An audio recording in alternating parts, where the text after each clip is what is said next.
Firman Tuhan yang akan kita renungkan pada malam hari ini terambil dari 1 Tesalonika pasal 5 ayat 17. Firman Tuhan ini adalah ayat yang terpendek ya di dalam Alkitab. 1 Tesalonika pasal 5 ayat 17. Situ dikatakan, tetaplah berdoa. Tetaplah berdoa. Sebelum kita mendengarkan penjelasan firman Tuhan, mari kita bersatu di dalam berdoa.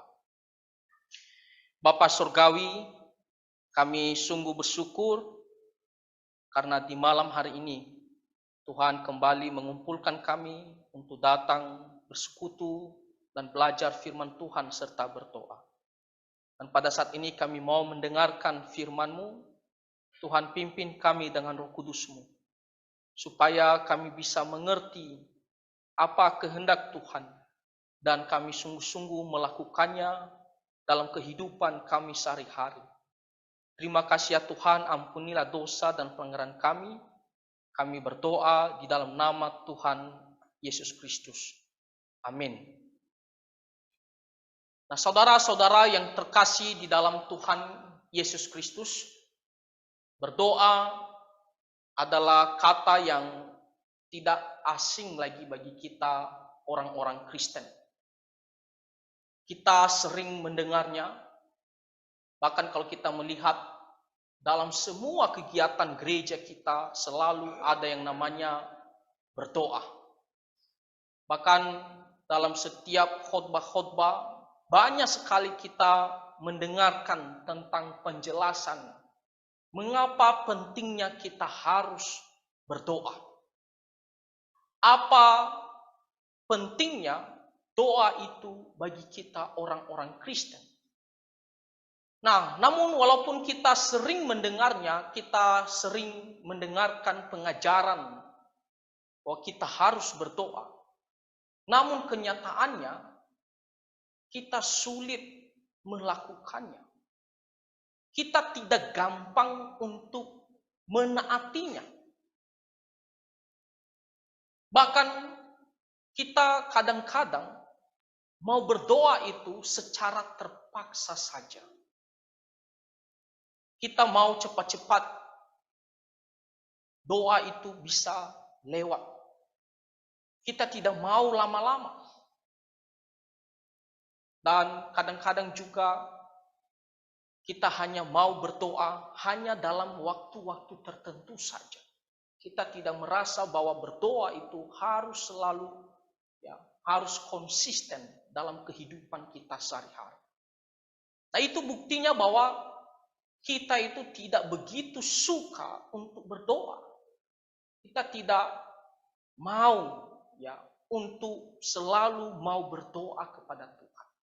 Ada satu video yang saya tonton di YouTube seorang anak kecil dengan adiknya, mereka mau makan. Dan abangnya ini, dia yang pimpin doa makan. Dan waktu abangnya pimpin doa makan, dia berdoa untuk makanan itu. Lalu selain itu dia berdoa untuk hal yang lain. Dia sebutkan tentang pokok doa yang lain.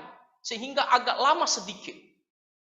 Jadi setelah selesai dikatakan amin, adiknya langsung tunjukkan sikap marah sama abangnya. Dia bilang, kenapa kamu berdoa begitu lama? Terus abangnya dibilang, ini kan berdoa tak masalah. Ya berdoa untuk makan saja, nggak usah doakan bapak, doakan mama, banyak sekali yang kamu doakan. Memang satu sisi dia benar ya, kalau kamu makan ya doa makan saja. Tapi satu sisi kita melihat reaksinya itu loh, marah sama abangnya. Di situ kita melihat bahwa dia juga tidak suka kalau doa itu begitu lama gitu, atau doa itu cepat-cepat lewat saja. Nah, inilah fakta kehidupan kita orang-orang Kristen. Kita tidak suka untuk berdoa. Nah, pertanyaannya kenapa bisa demikian? Nah, melalui firman Tuhan pada malam hari ini mengingatkan kita, di sini dikatakan tetaplah berdoa atau berdoalah selalu. Dalam bahasa Inggrisnya berdoa tiada henti-hentinya. Tiada putus-putusnya, terus-menerus. Bukan berarti bahwa dalam kehidupan kita sehari-hari kegiatan kita hanya untuk berdoa saja, tidak melakukan kegiatan lain. Bukan itu maksudnya. Tapi maksudnya adalah kehidupan berdoa kita itu tidak boleh bolong-bolong begitu saja. Tapi setiap hari kita ada berdoa. Kita selalu suka untuk berdoa. Lalu pertanyaannya adalah bagaimana caranya supaya kita bisa memiliki hati atau keinginan untuk mau berdoa sesuai dengan ajaran firman Tuhan ini. Tetaplah berdoa. Inilah yang kita akan pelajari. Nah, yang pertama yang menjadi pelajaran kita agar kita bisa selalu mau berdoa, yaitu kita harus membangun karakter kita, kebiasaan, gaya hidup kita untuk berdoa. Kita jangan jadikan doa itu hanya sebagai suatu kegiatan keagamaan saja. Kalau kita bertanya kepada seseorang, kenapa kamu mau berdoa? Orang akan mengatakan, karena saya lagi ada masalah, saya berdoa. Dan saya berharap ada pertolongan daripada Tuhan. Lalu kapan kamu mau berdoa? Dia akan jawab, ya ketika saya ada masalah. Jadi kelihatan sekali bahwa doa itu dilakukan ketika dia dalam keadaan kepepet saja. Ketika dia dalam keadaan ada masalah, barulah dia mau berdoa. Tapi ketika dia dalam keadaan baik-baik saja, dia merasa berdoa itu tidak perlu dilakukan selalu, tidak perlu dilakukan setiap hari. Itu berarti bahwa doa itu bukan menjadi sebuah gaya hidupnya. Bukan yang menjadi sesuatu kesukaan bagi pribadinya untuk berdoa. Maka sebagai orang Kristen, kita harus bangun suatu karakter, keinginan untuk berdoa. Menjadikan doa itu sebagai gaya hidup kita sehari-hari. Kalau di kitab Mazmur mengatakan, Taurat Tuhan itu menjadi kesukaan bagi kita. Sesuatu yang kita sukai. Maka doa itu juga kita harus menjadikan sesuatu yang kita sukai dalam kehidupan kita sehari-hari. Bukan sesuatu yang membosankan atau sesuatu yang hanya menghabis-habiskan waktu. Kalau saya lagi dalam keadaan sulit, barulah saya membutuhkan namanya doa. Tapi kalau dalam keadaan baik saja, tidak perlulah berdoa. Saudara-saudara, kita harus lihat diri kita. Bagaimana sikap kita, perasaan kita terhadap kehidupan doa itu? Apakah kita menjadi seorang pribadi yang suka mau berdoa? Menjadikan doa itu sebagai karakter kita, tidak boleh pisah dari diri kita. Setiap ada kesempatan, kita mau selalu berdoa. Kita bukan menghindarinya. Kita tidak mengatakan, oh berdoa lagi, aduh capeklah untuk berdoa. Bukan, tapi sesuatu yang kita suka, kita mau berdoa. Kalau kita melihat penulis kitab 1 Tesalonika ini, yaitu Rasul Paulus. Kalau kita membaca di pasal pertama, Rasul Paulus tidak hanya mengajarkan tetaplah berdoa, tetapi dia memberikan teladan, contoh bagi kita. Kalau kita melihat di ayatnya yang kedua, di sini dikatakan kami selalu mengucap syukur kepada Allah karena kamu semua dan menyebut kamu dalam doa kami. Kami selalu. Di kitab Filipi dikatakan juga, aku selalu berdoa. Jadi kita melihat bagaimana Rasul Paulus, dia adalah seorang pribadi yang sangat suka berdoa. Yang tidak boleh jauh daripada kehidupan doa.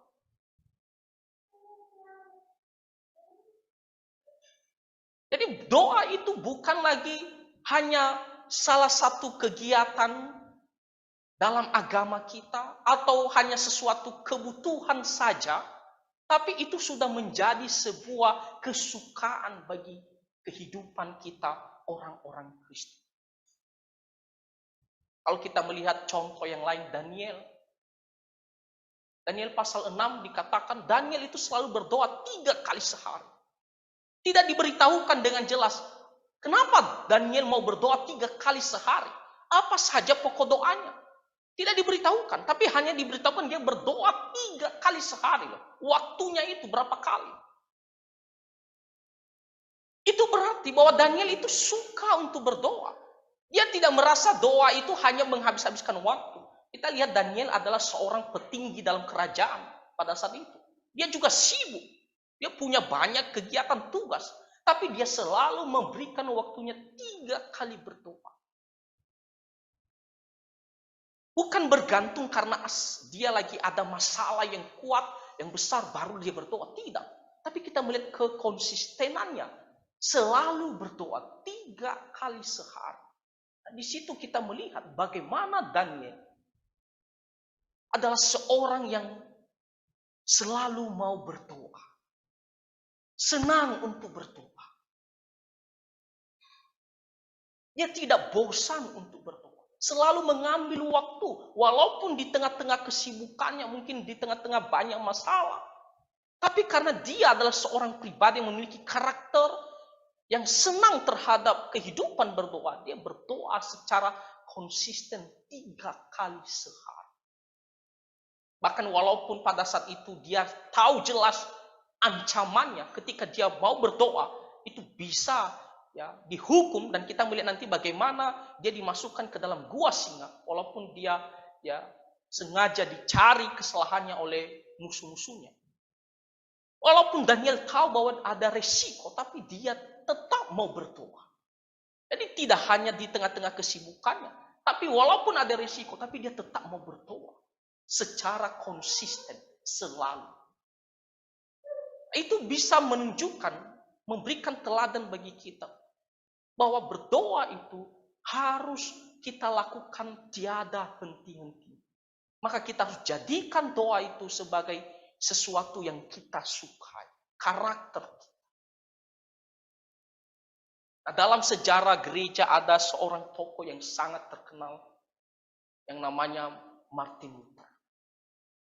Dan dalam bukunya, biografinya, di situ dia beritahukan Martin Luther ini, dia akan ambil waktu pagi-pagi setidaknya 2 jam. 2 jam, 3 jam dia harus berdoa terlebih dahulu. Makanya dia ada ucapkan satu statement, dia mengatakan ya, kalau dia tidak berdoa pada hari itu, maka dia telah memberikan kemenangan bagi iblis. Dan dia mengatakan orang yang telah berdoa dengan baik adalah orang yang sudah belajar dengan baik. Kita berpikir, kenapa ya bisa ya Martin Luther itu dia mau berdoa secara konsisten hari demi hari, hari demi hari. Bahkan dikatakan 2 jam loh. 2 jam. Saya secara pribadi, saya kadang-kadang berpikir, kok bisa dia bisa konsisten untuk berdoa? Kita mau berdoa saja 10 menit 1 hari, belum tentu kita bisa konsisten. Kita mau masuk berdoa nanti, kita pikirin 10 menit ya lama itu. Ini 2 jam, 3 jam, terlepas apa yang dia doakan. Tapi kita melihat, dia bisa konsisten, tidak hanya setiap hari, bahkan 2 jam, 3 jam. Saya sendiri, saudara-saudara, saya waktu baca yang dikatakan Martin Luther ini tentang kesaksiannya dalam doa, saya berpikir ya, waduh, kok bisa dia tidak merasa bosan, dia tidak merasa habiskan waktu, belum lagi harus bangun pagi-pagi. Tapi dia selalu mau bangun, dia harus ambil waktu untuk berdoa dan terus menerus. Bagi saya sendiri itu sulit untuk melakukan ya seperti yang dilakukan Martin Luther. Tapi dia memberikan teladan bagi kita. Firman Tuhan mengatakan tetaplah berdoa. Kenapa? Martin Luther dia tidak bosan. Karena dia menjadikan doa itu sesuatu yang dia senang. Menjadi kesukaannya. Menjadi gaya hidupnya sebagai orang Kristen. Bahkan dia mengatakan doa itu adalah nafas, ya bagaikan nafas kita orang Kristen. Diibaratkan seperti nafas. Saudara-saudara, kalau kita bernafas, kita hirup oksigen. lalu kita keluarkan. Kita pernah bosan tidak untuk menghirup oksigen, bernafas? Tak ada orang yang bosan untuk bernafas. Saya sudah bosan untuk bernafas, jadi saya tahan saja. Tak ada. Itu artinya mau mati. Kita mau bernafas. Bahkan kalaupun kita kekurangan oksigen, kita rela bayar ya untuk dipasang bantu alat untuk supaya kita bisa bernafas dengan baik. Nah demikian juga Martin Luther mengatakan itu doa itu seperti nafas bagi kita. Jadi bukan lagi sebatas kebutuhan kita saudara-saudara. Tetapi seperti kesukaan bagi kita dalam kehidupan kita sehari-hari. Itulah yang harus kita lakukan sebagai orang Kristen dalam hal berdoa. Jadi kalau selama ini kita mengerti, kita dengar banyak hal bahwa doa itu adalah kebutuhan bagi kita, ya, supaya kita mendapatkan pertolongan daripada Tuhan. Maka jauh daripada itu kita harus menjadikan doa bukan lagi hanya sekedar kebutuhan, tapi sebagai kesukaan bagi kita, karakter bagi kita, gaya hidup kita orang Kristen. Di sini dikatakan tetaplah berdoa. Bagaimana kita bisa mau berdoa selalu?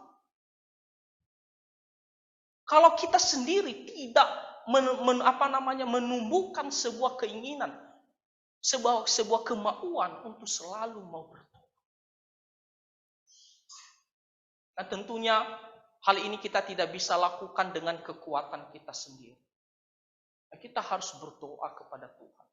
Tuhan, kalau selama ini saya ini tidak begitu suka untuk berdoa.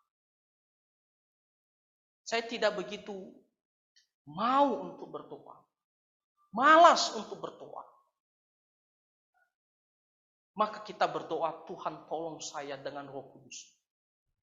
Berikan saya hati, keinginan yang selalu mau berdoa. Saya suka untuk berdoa. Tiada bosan-bosan. Bahkan walaupun kita dalam keadaan sibuk, misalnya pagi-pagi. Kadang kalau kita bangun pagi, kita sudah pikirkan pekerjaan. Kita mau cepat-cepat mau berangkat. Tapi kalau kita punya suatu kesukaan untuk berdoa, kita akan selalu mengambil waktu untuk berdoa. Bahkan ketika kita pulang malam hari, kita sudah capek, kita sudah banyak melakukan tugas. Kadang rasa ngantuk kita memberatkan kita untuk berdoa. Kita maunya cepat-cepat untuk tidur. Makanya kita mungkin tidak ada yang saat teduh atau jarang saat teduh. Kita mau cepat-cepat tidur. Tapi kalau kita jadikan doa itu sebagai sesuatu kesukaan bagi kita, kita tidak akan melewatkan kesempatan untuk berdoa. Tidak akan bisa melewatkan. Karena sesuatu yang kita suka. Kalau dikatakan sesuatu yang kita suka, kita lihat saja ada kesempatan, kita mau. Jadi di sini yang menjadi pelajaran pertama bagi kita adalah mari kita menjadikan doa itu sebagai suatu kesukaan bagi kita. Agar kita bisa melakukan perintah firman Tuhan ini, tetaplah berdoa. Harus menjadikan doa itu sebagai sesuatu kesukaan bagi kita. Sehingga kita tidak akan pernah bermalas-malasan, tidak akan pernah bosan untuk berdoa. Setiap ada kesempatan, kita akan selalu mau berdoa. Itu adalah pelajaran yang pertama. Jadikan doa sebagai kesukaan bagi kita. Pelajaran kedua dari firman Tuhan ini, tetaplah berdoa. Tetap, artinya terus-menerus, dalam keadaan apapun. Baik dalam keadaan susah maupun senang. Tetap berdoa. Baik dalam keadaan bahagia ataupun kecewa. Tetap berdoa. Banyak orang di luar sana ketika dia dalam keadaan kecewa, sulit untuk berdoa.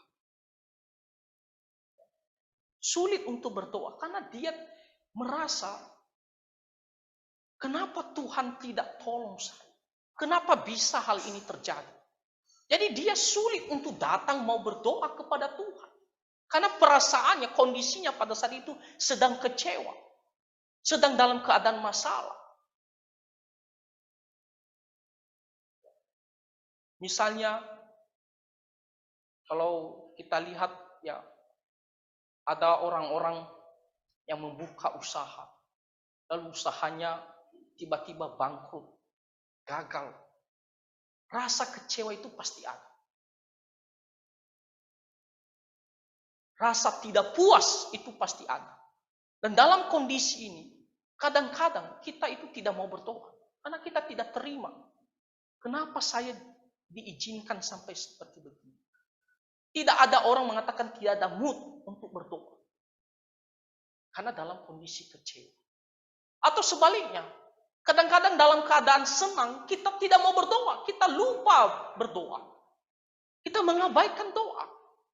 Ketika kita dalam keadaan sulit, ada orang tertentu dia mau berdoa. Kenapa? Karena dia lagi membutuhkan pertolongan dari Tuhan. Tuhan tolong saya. Tapi ketika dalam keadaan senang, dia lupa untuk berdoa. Dia tidak mau berdoa lagi. Karena merasa aman. Nah, jadi di sini dikatakan tetap berdoa dalam keadaan apapun, kondisi apapun. Kalau kita melihat contoh dari Rasul Paulus, saudara-saudara. Rasul Paulus waktu dia memberitakan Injil bersama Silas di kota Filipi. Kita bisa membaca ceritanya di Kisah Rasul pasal 16. Ketika mereka memberitakan Injil, lalu orang-orang yang tidak suka kepada mereka berusaha bagaimana memfitnah Paulus dan Silas. Dan akhirnya apa yang terjadi? Paulus, ya secara khususnya dikatakan firman Tuhan, mereka didera, mereka dipukul. Dan setelah dipukul, mereka dimasukkan ke dalam penjara. Nah, kalau secara manusia, kalau kita sendiri atau saya sendiri mungkin akan berkata, aduh kecewa saya kan memberitakan Injil, kenapa ini yang saya dapatkan? Saya sendiri bisa komplain, tidak puas kepada Tuhan. Tapi kita melihat di Kisah Para Rasul pasal 16 ayat 25, firman Tuhan mengatakan pada malam hari, tengah malam, Paulus dan Silas, mereka berdoa dan bernyanyi. Berdoa. Dalam keadaan sulit, yang bisa saja secara manusia kecewa karena sudah memberitakan Injil, malah ini yang diterima. Difitnah, didera, dimasukkan ke penjara. Tapi mereka masih bisa tetap berdoa. Firman Tuhan mengatakan mereka berdoa. Walaupun keadaannya sulit, tapi tetap berdoa. Tidak hanya dalam keadaan sulit begini atau dalam keadaan ya secara manusia bisa membuat kita kecewa. Tapi Rasul Paulus juga ketika dalam keadaan senang, dalam keadaan ya bahagia. Kalau kita membaca di 1 Tesalonika pasal pertama ayat yang ke-13, 1 Tesalonika ya pasal pertama ya ayatnya ke-13, di situ dikatakan ya firman Tuhan mengatakan bahwa Paulus ya dia pun mengucap syukur kepada Tuhan. Ketika dia dalam bahagia, dia tidak melupakan Tuhan. Dia juga tetap berdoa walaupun ya secara manusia dia dalam keadaan baik-baik saja.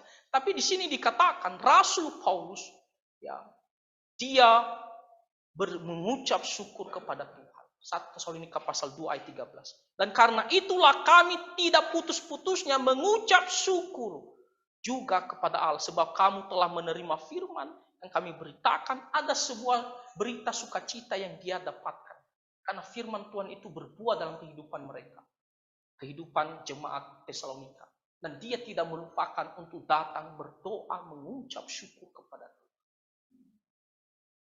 Teladan bagi kita Rasul Paulus. Dalam keadaan senang, susah, sulit, berdoa. Tetap berdoa.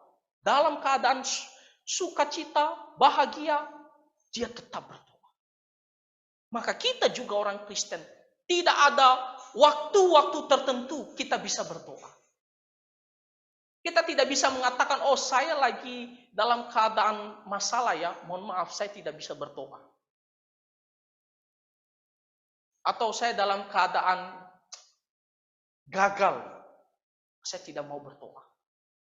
Atau saya lagi dalam keadaan senang ya, karena kita begitu terbawa arus kesenangan kita, oh janganlah kita berdoa dulu lah. Ini lagi dalam keadaan sukacita, bergembira. Tidak. Apapun keadaannya, situasinya, berdoa selalu. Itulah firman Tuhan tadi yang kita bacakan. Tetaplah berdoa. Ya, tetaplah berdoa. Dalam keadaan apapun. Jadi saudara-saudara, apa yang kamu alami sekarang ini? Situasi apa yang kamu rasakan sekarang ini? Dalam pekerjaan kita sehari-hari. Dalam pendidikan kita atau apa? Apa yang kita alami sekarang ini? Apakah kita masih bisa tetap berdoa? Coba kita periksa diri kita. Apakah kita masih bisa berdoa? Memang tidak gampang. Tidak gampang. Tapi kita memohon pertolongan Tuhan. Supaya kita bisa tetap mau berdoa kepada Tuhan. Waktu kakek saya meninggal, kakek saya itu begitu dekat dengan saya. Karena saya sudah anggap bukannya seperti kakek, tapi seperti bapak saya. Berhubung bapak saya sudah meninggal jauh-jauh sebelumnya waktu saya masih kecil. Waktu kakek saya meninggal, wah seperti membuat saya itu benar-benar kecewa sekali. Kecewa sekali. Saya ingat masa-masa kasih sayangnya, bagaimana dia membimbing saya. Kadang dia juga bisa marah sama saya kalau saya lagi salah. Saya kecewa sekali pada malam itu. Saya nangis dan saya pikir, ada keluarga saya yang juga sebagai guru jemaat ya, kalau di sana dikatakan guru jemaat, dikatakan berdoa saja, berdoa ya supaya Tuhan menghibur keluarga kita. Jangan sampai kamu drop, berdoa. Tak bisa berdoa. Karena tidak sesuai dengan kondisi yang saya harapkan. Kita bisa berdoa walaupun dibilang nenek, berdoalah supaya jangan sampai kamu drop gitu. Dan supaya keluarga juga bisa kuat. Tak bisa berdoa. Karena lagi dalam keadaan sedih, kecewa. Karena saya harapkan supaya dia umur panjang, ya. Dan saya bisa bertemu suatu hari, saya bisa bahagiakan dulu. Dia sudah pergi. Nah, itu sebagai contoh bahwa kita tak bisa berdoa gampang saja dalam keadaan semua keadaan. Tetapi saudara-saudara, kita punya Tuhan. Roh Kudus akan menolong kita. Ya, Roh Kudus akan menolong kita. Ya, sehingga kita bisa selalu mau berdoa. Nah, jadi apa yang menjadi pelajaran bagi kita melalui firman Tuhan ini? Tetaplah berdoa.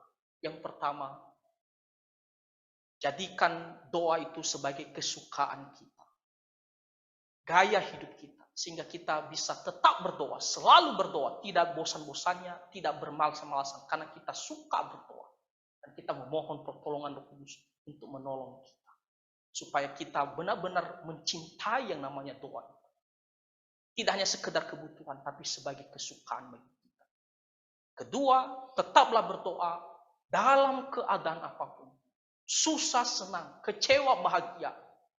Walaupun sulit, tapi kita punya Tuhan juga.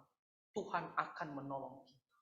Sehingga kita tidak pernah putus-putusnya untuk berdoa sesuai dengan firman Tuhan ini. Tiada henti-hentinya untuk berdoa. Terlebih dalam menghadapi kehidupan kita sehari-hari dan menjelang kedatangan Tuhan Yesus. Doa itu begitu penting. Maka kita harus selalu menjaga supaya kita bisa memiliki kehidupan berdoa tiada henti-henti. Jadi mari terus berdoa. Jangan berhenti, jangan bermalas-malasan, jangan merasa bosan. Terus berdoa. Kiranya Tuhan menolong kita semua dan Tuhan Yesus memberkati. Mari kita bersatu di dalam doa. Bapa Surgawi, kami sangat bersyukur untuk firman-Mu yang mengajarkan kami agar kami tetap berdoa. Tolonglah kami supaya kami bisa menjadikan kehidupan berdoa sebagai kesukaan kami, sebagai gaya hidup kami, anak-anak Tuhan.